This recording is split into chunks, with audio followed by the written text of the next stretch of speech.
मूसा अलैहिस्सलाम के पास तो पैसा था ही नहीं, गरीब मिस्कीन। मुझे ये बताओ मकाम किसका बुलंद था, कारून का या मूसा का? हालांकि पैसा बिल्कुल भी नहीं था, क्योंकि अल्लाह राजी था मूसा अलैहिस्सलाम से। मूसा अलैहिस्सलाम ने कारून से कहा कि अल्लाह ने तुझे इतना पैसा दिया, इतनी दौलत दी, तू हमेशा दुनिया में नहीं रहेगा, ख़त्म हो जाएगा। जैसे तू इस पैसे को इन्वेस्ट करके और मजीद पैसा बनाता है ना, तो आखिरत के लिए भी इन्वेस्ट कर। मरने के बाद तेरे वो पैसा काम आएगा जो आखिरत के लिए भेजा। गरीबों को खिला, दीन की इशाअत पे खर्च कर, रिश्तेदारों पे खर्च कर।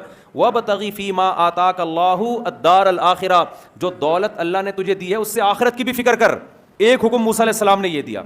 दूसरा मूसा अलैहिस्सलाम ने ये हुक्म दिया, अहसिन कमा अहसनल्लाहु इलैक, अल्लाह ने तेरे साथ अच्छा सलूक किया ना, दूसरे गरीब हैं, अल्लाह ने तुझे बहुत ज्यादा पैसा दे दिया, तो अब तू भी मखलूक के साथ अच्छा सलूक कर और तू भी अच्छे अमाल कर। इसका शुक्र ये है कि तू भी अल्लाह का शुक्रगुजार बंदा बन जा।